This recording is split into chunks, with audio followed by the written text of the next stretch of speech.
Hey, good morning. This is the matter of LM and OM, case number 26-50255NA and 26-50256NA. Present in the virtual courtroom, we have mother's attorney Katie Johnson, we have father's attorney Lee Jennings, we have the children's attorney Ms. Mobilia, and various agency workers. We are here for a review hearing. Ms. Mobilia. Thank you, Your Honor. I call Ms. Whitley. Right, Ms. Whitley, if you would unmute, please, and raise your right hand. Would you state your name for the record and spell it? Derisha Whitley, Derisha, Whitley. Do you swear or affirm the testimony you're about to give in this matter is the truth, the whole truth, and nothing but the truth? Yes. Thank you. Ms. Mobilia. Thank you, Your Honor. I have one exhibit for today. That would be the case service plan with the parent agency treatment plan. I asked the court mark that as exhibit number 1 and enter it if there's no objection. Are there any objections? No objection. All right, it's admitted. Thank you, Your Honor. Ms. Whitley, can you tell us, I'm going to start with the parents first because the children have a lot of other information. Can you tell us what contact you've had with Mr. McGibbon over the last report period? During this reporting period, Mr. McKibben has not been able to be located. He did have a warrant for King County that I was expecting him maybe to be transported to after talking to the Allegan County sheriffs. But he was released from Allegan County. And I have been calling his sister, but her name is Janine Smith. But she said that he visits kind of periodically, but he is homeless. So I just kind of went back and called the shelters that I called during the previous reporting period. So at this time, I have not been able to locate Mr. McKibben's and his whereabouts. Okay, and certainly you've made many efforts to try and find him and have an intake with him and talk to him about OM and LM, correct? Correct. Okay. Let's talk about Miss Smith. Yes. Okay. She has a parent agency treatment plan. Can you tell the court, does she have employment? Is this for mom? Yes. Okay, Miss McLaughlin, I think that's her last name. Oh, yeah, sorry. Yes. So at this time, no, I have not had any contact with Miss McLaughlin. She did sign a non-participation during the last reporting period. Okay. So she has a non-participation agreement, and has she had any contact with the boys over the reporting period? Speaking to the grandparents, no, she has not called or had any communication with the boys since being in Florida. Okay. And have you had any communication with her regarding some of the issues that we talked about, Social Security payments and the Medicaid issues? Yes, I reached out to inform her about the Social Security payments, to let her know that she needs to be in contact with them to have that case closed, because the boys aren't living with her in a way that that's fraud. That she shouldn't be collecting Social Security for kids that's not living with her. So I did reach out, and I left a voicemail. This was 5/29, so not too long ago, and I haven't received any return call back from Miss McLaughlin. Okay. And what about the Medicaid issue? Has the Medicaid been transferred now? So we had to wait for the Michigan Medicaid case to be closed. At this time, it is closed. I did inform grandparents last week that the Michigan Medicaid is closed, and they are able to apply for the Florida Medicaid for the boys. Okay. And were you able to get them the school records for the boys? Yes, I sent those in an email to grandparents. Okay. All right. Well, let's talk about LM and OM. Where are they currently placed? They are placed in Florida with their maternal grandparents, Mr. and Mrs. Smith. Okay, let's talk about LM. How is he doing? LM, he's doing well. Grandmother says that he's doing a lot of cooking around the house. Grandpa is showing LM how to grill. He's been doing a lot of swimming, bike riding, and helping out with his younger brother. And they have other relatives there, right? Cousins. Correct, yes. Mhm. And so they do engage in other family activities with those Correct. families. And those are family members, including the grandparents that they hadn't had contact with for several years. Correct. Okay. Ellen has some mental health issues. Can you tell the court what those are? LM has been diagnosed with autism. Okay. And does he take medications? Yes, he does. He takes daily medications. Okay. Do you know what those are, or? Not off the top of my head.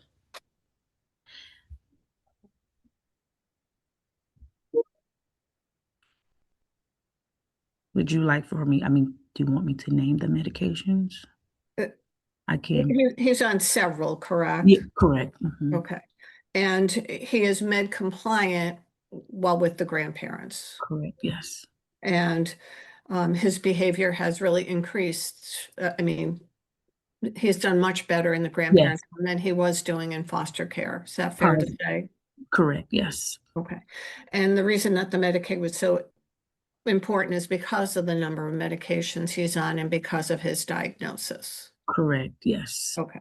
And we wanted to get them started in services in Florida, such as like counseling and therapy, but we couldn't do that if they had the Michigan Medicaid. Okay. And so that's in progress now. Yes. Okay.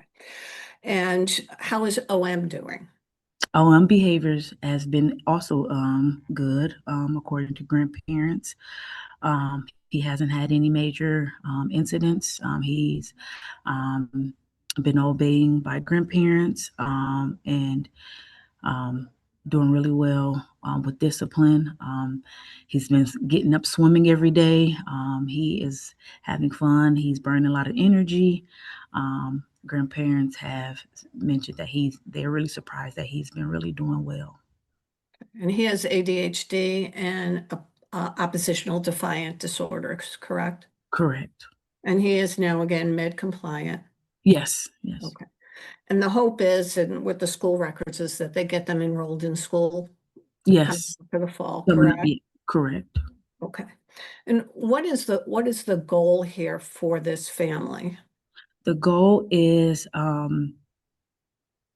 guardianship for grandparents. Okay.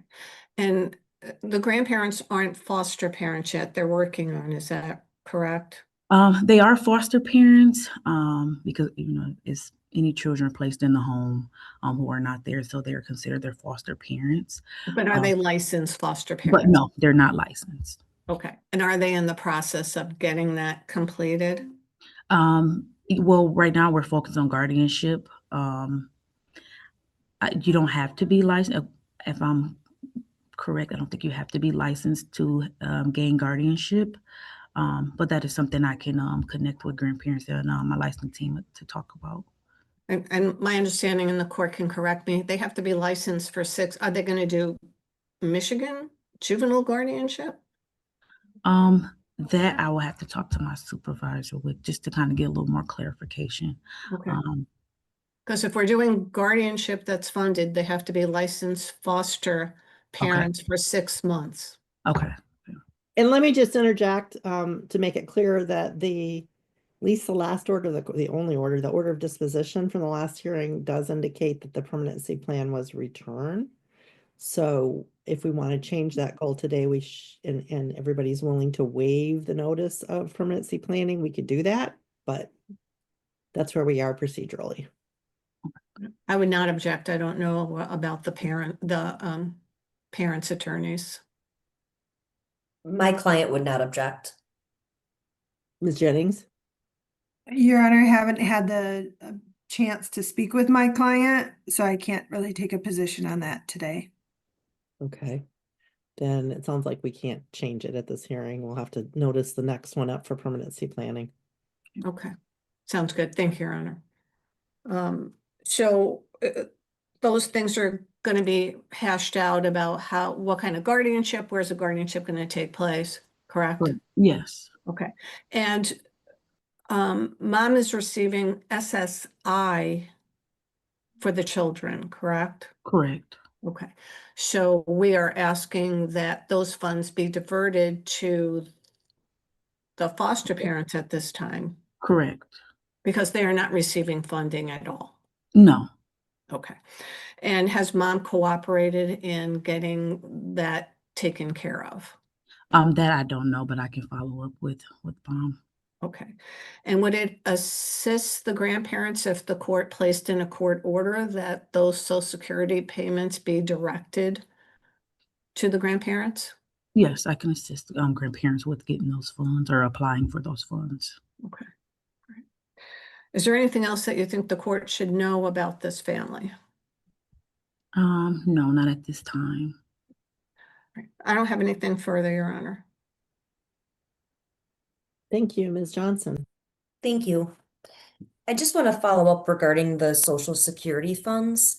Do you have any documents on exactly what those payments are and why the children are receiving, or the mother had been receiving that Social Security money for the children?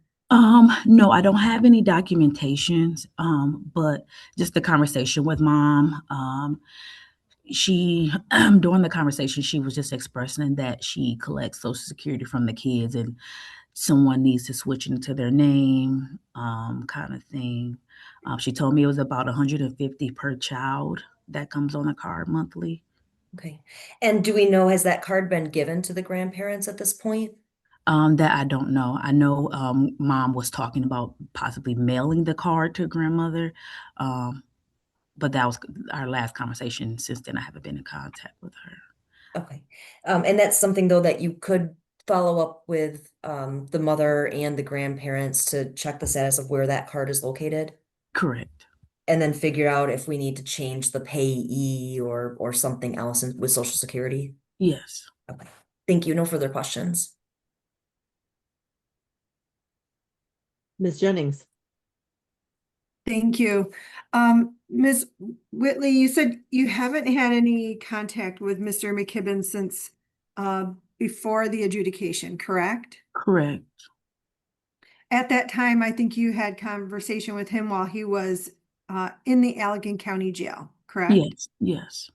Did you ask him where he would go upon his release? Did he state that he was homeless or that he had any sort of regular place that he would go? No, I did ask him if he had any like plans after, being released. He said no. He just kind of just mentioned that he's been homeless for several years, and he's trying to get himself together. Did he happen to say what shelters he usually stays at, if he stays at any? No, I mean, he gave, so when I asked about an address, like, a good way to contact him, he did give me a shelter that was located in not King County, Kalamazoo. And I did call them not too long ago to see if he possibly had checked in recently, but they said he had not had any activity. Okay. And do you regularly check the Kalamazoo County, Allegan County, and Kent County jails for him?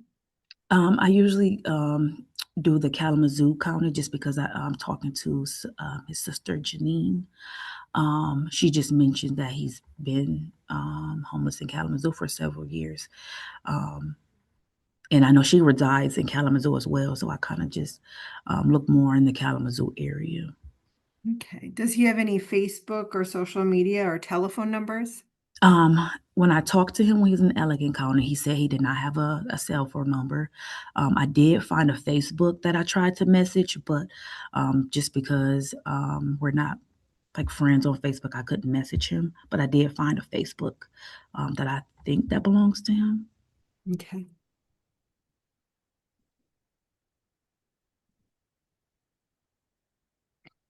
Do you know if he receives any sort of aid, or did you run his name through Bridges or anything like that? No, I didn't run his name through Bridges.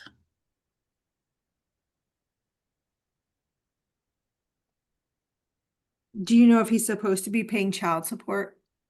Yes, also during that, during our visit at the Allegan County Jail, he mentioned that he had a child support case. Oh, that was the reason why he was in Allegan County, for a child support case. And he was just asking if I can help with his his child support case, and I just kind of told him that wasn't something I could help with. Okay. Is there anything else with regard to Mr. McKibben that you know that we haven't yet discussed? No, I did let him know that that the agency was planning to send the boys to Florida, and he was on board with it just because he was still, getting his life and things together. And that was kind of it. Okay, thank you. I have no other questions. Ms. Mobilia, any follow-up? Yes, Your Honor, just cool. Neither LM or OM have had much contact with Mr. McKibben over the years. Is that fair to say? Correct. According to mom said and the boys, it's been several years since they've spoken to their father. Okay. And he doesn't object to the placement with the grandparents in Florida? Correct. Okay. What are your recommendations for the court today? At this time, it is respectfully recommended that LM and OM remain a temporary ward of the court under the care and supervision of the Department of Human Services and Wellspring Lutheran Services. LM and OM be placed in a relative placement. The parenting time of Ms. McLaughlin and Mr. McLaughlin be at the discretion of the agency. All parties comply with and benefit from the parenting agency treatment plan, and a permanency planning hearing be scheduled in 90 days. Thank you. I have nothing further, Your Honor. Thank you. Ms. Johnson, any follow-up? No, thank you. Ms. Jennings, any follow-up? No, Your Honor. I'll just take this opportunity to note for the record, I was just looking at the initial case service plan from the last hearing from the adjudication and disposition. And for the disposition, it did recommend that we schedule a permanency planning hearing within 90 days. I don't know how we missed it, but I just wanted to correct the record to show that the agency did ask for it, at least in the written recommendation. I don't know if that was followed up with the oral recommendation and we just missed it or what, but I wanted to make sure the record was clear that the agency did ask for this to be a permanency planning hearing and we didn't notice it out that way. So statements, Ms. Mobilia. Yes, Your Honor. I'll let the court know that I did meet with LM and OM via Zoom since they're in Florida. They are much different children from when they were previously separated and placed in a foster home and a residential placement. They're very happy to be with their grandparents. They do want very little contact with their mother. The grandparents are very good in monitoring when mom calls, but neither child has wanted to speak to their mother. They've not had any contact with their father, and they really have no memory or recollection of him. I will ask, Your Honor, that if you could place in the court order that the SSI payments be redirected to the grandparents. In talking with the grandmother, what she's obligated to do is go down to Social Security every time and get the payment unless it's redirected. So right now it goes on a card, but it doesn't go to her. So they can change it so she doesn't have to go to Social Security every month. That's what they indicated to her.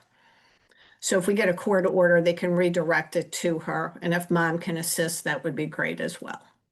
Thank So you. just to be clear, exactly what does the court order need to say? Because I know we're dealing with the federal government here and they Yeah. usually don't like state judges telling them what to do. In other court, I've done this like in a couple of times, but the court order basically says that the court orders that the Social Security payments for the benefit of the children be redirected to the guardians or relative placement, the grandparents, you know, we can, Deborah Smith is her name. Redirected. I just want to make sure I get it right because I know that they Right. very picky. And then if mom could assist in anything, that would be great as well. Thank you. All right, Ms. Johnson. Thank you. I have had the chance to speak with my client and she does support the current placement and she would support a goal change also here for guardianship for the grandparents. She is has expressed that she is waiting for the boys to want to contact her if they so choose at this point. This was a very difficult decision that she made with her health concerns, not being able to care for them anymore. And I'm glad to hear that the boys are doing so much better with their maternal grandparents at this point. I would agree with Ms. Mobilia's request that the court order state that the Social Security that is being received for the benefit of the children be redirected to the grandparents. And my client would assist in whatever way she needs to get that done. She also addressed that issue with me and that needs to be corrected. Thank you. Thank you. Ms. Jennings. Your Honor, I'll take no position with regard to the recommendations at this time. All right, thank you. The court finds that the lawyer guardian ad litem has complied with the requirements of the statute. That reasonable efforts were made to preserve and reunify the family, make it possible for these children to safely return home, that those reasonable efforts should be continued. That in accordance with the statute, progress towards alleviating or mitigating the conditions that cause the children to be placed or remain in temporary foster care has not been made by either parent. That the children's continued placement is necessary and appropriate as meeting each of their individual needs. I'm really glad to hear that their behaviors have improved and it sounds like this is a good place for them. That the needs of each of these children can be met in a foster family home.